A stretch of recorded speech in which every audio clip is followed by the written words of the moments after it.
जय माता दी। आज की वीडियो में हम आपको नवरात्रि के 9 दिन सुनी जाने वाली कथा सुनाने वाले हैं।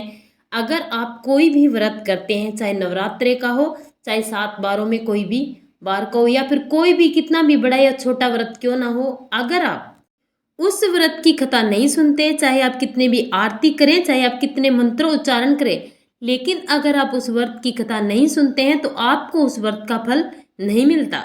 इसीलिए नवरात्रि में आपको नवरात्रि के 9 दिन सुनाई जाने वाली कथा और नवरात्रि के हर रोज आने वाली एक कथा यानी 2 कथाओं का श्रवण आपको रोज करना चाहिए, तभी आप व्रत का पूर्ण फल प्राप्त कर सकते हैं। अगर आप व्रत नहीं भी कर पाते हैं तो मात्र इस कथा को सुनकर आप अपने जीवन के कष्टों को, रोगों को, दुखों को दूर कर सकते हैं। चलिए आइए जानते हैं इस कथा को। इसमें बृहस्पति जी ने ब्रह्मा जी के समक्ष चैत्र और अश्विनी मास के शुक्ल पक्ष में पड़ने वाली नवरात्रा का महत्व और कथा जानने की इच्छा जताई तो ब्रह्मा जी ने बताया कि इस व्रत को करने से पुत्र सुख की प्राप्ति होती है, धन विद्या और सुख मिलता है। इस व्रत को करने से रोगों से मुक्ति मिलती है, घर में सुख समृद्धि आती है, बांस को पुत्र होता है, निर्धन धनवान बन जाता है। जो व्यक्ति और महिलाएं इस व्रत को नहीं करती वे पूरे जीवन में दुखों के भोगी होते हैं। महिलाएं पति पुत्र के सुख से वंचित होती है, पूरा जीवन उनका दुख में गुजर जाता है। ब्रह्मा जी बोले, प्राचीन काल में मनोहर नगर में पिट्ठत नामक एक अनाथ ब्राह्मण रहता था। वह माँ दुर्गा का भक्त था। उसे संपूर्ण सद्गुणों से युक्त सुमति नाम की एक अत्यंत सुंदर कन्या उत्पन्न हुई। वह कन्या अपने पिता के घर में अपनी सहेलियों के साथ क्रीड़ा करती हुई इस प्रकार बढ़ने लगी जैसे शुक्ल पक्ष में चंद्रमा की कला ढलती है। उसका पिता प्रतिदिन जब दुर्गा की पूजा करके होम किया करता, वह उस समय नियम से वहां उपस्थित रहती। एक दिन सुमति भगवती के पूजन में उपस्थित नहीं हुई। उसके पिता को पुत्री की ऐसी असावधानी देखकर क्रोध आया और वह पुत्री से कहने लगा, अरे दुष्ट पुत्री, आज तूने भगवती का पूजन नहीं किया, इस कारण मैं किसी कुष्ठ रोगी या दरिद्र मनुष्य के साथ तेरा विवाह करूंगा। पिता की बात सुनकर सुमति को बड़ा दुख हुआ और पिता से कहने लगी, हे पिता, मैं आपकी कन्या हूं तथा सब तरह से आपके अधीन हूं। जैसी आपकी इच्छा हो वैसा ही करो। चाहे राजा से, चाहे कुष्ठी से, चाहे दरिद्र से, जिसके साथ चाहो मेरा विवाह करना चाहो कर दो, पर होगा वही जो मेरे भाग्य में लिखा है। क्योंकि कर्म करना मनुष्य के अधीन है, पर फल देना ईश्वर के अधीन है। कन्या के निर्भयता से कहे वचन सुन उस ब्राह्मण को क्रोध आ गया और अपनी कन्या का विवाह एक कुष्ठी के साथ कर दिया। अत्यंत क्रोधित हो पुत्री से कहने लगा, हे पुत्री, अपने कर्म का फल भोगो, देखे भाग्य के भरोसे रहकर क्या करती हो।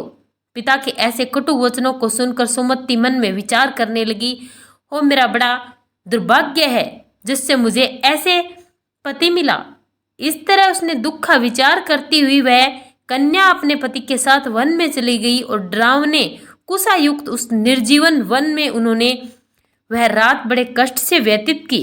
उस गरीब बालिका की ऐसी दशा देख भगवती ने पूर्व पुण्य के प्रभाव से प्रकट हो सुमति से कहा, हे दीन ब्राह्मणी, मैं तुमसे प्रसन्न हूँ, तुम जो चाहो सो वरदान मांग लो। भगवती दुर्गा का ये वचन सुन ब्राह्मणी ने कहा, आप कौन है वह सब मुझसे कहो।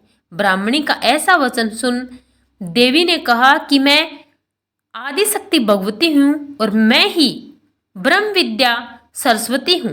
प्रसन्न होने पर मैं प्राणियों का दुख दूर कर उनके सुख प्रदान करती हूँ। हे ब्राह्मणी, मैं तुम पर तेरे पूर्व जन्म के पुण्य के प्रभाव से प्रसन्न हूँ। तुम्हारे पूर्व जन्म का वृतांत सुनाती हूँ, सुनो।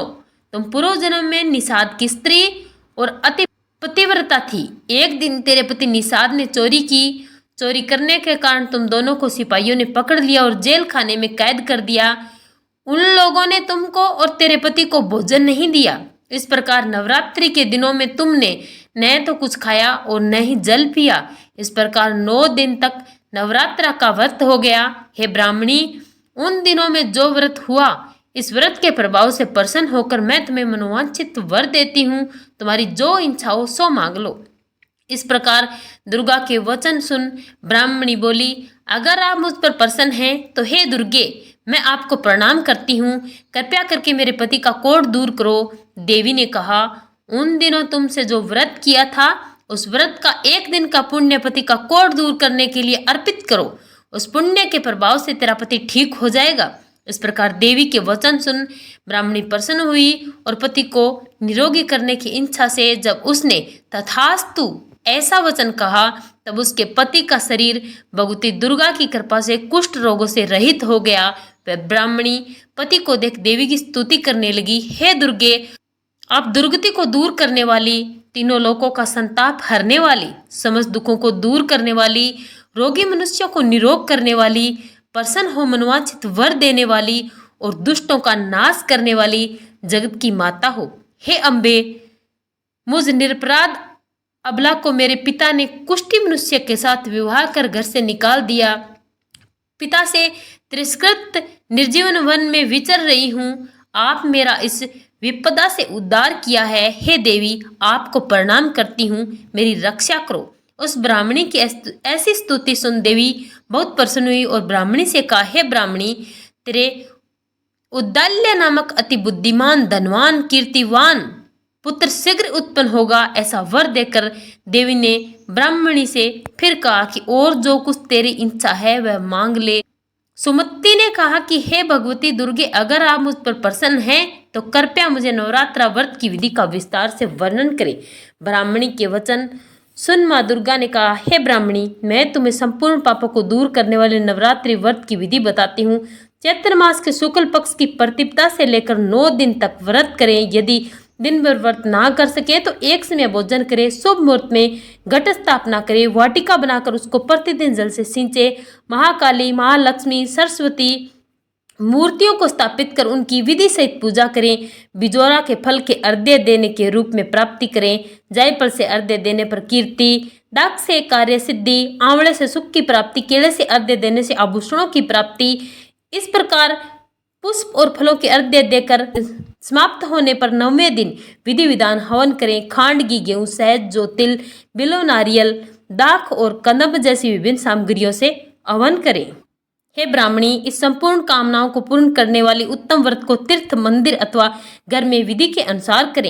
ब्रह्मा जी बोले, हे बृहस्पति, इस प्रकार ब्राह्मणी को नवरात्रि व्रत विधि बताकर देवी अंतर्ध्यान हो गई। अतः जो मनुष्य स्त्री व्रत को भक्ति पूर्वक करता है वह इस लोक के सभी सुखों को प्राप्त करता है और अंत में मोक्ष को प्राप्त होता है। तो अगर आप व्रत ना कर पाए तो इस कथा को जरूर सुने और ऐसी कथाओं को नवरात्रि के 9 दिन सुनने के लिए हमारे चैनल को सब्सक्राइब करें और बेल आइकन को जरूर दबाएं। वीडियो को लाइक करें, शेयर करें ताकि आपको हर रोज हमारी कथाएं मिलती रहे।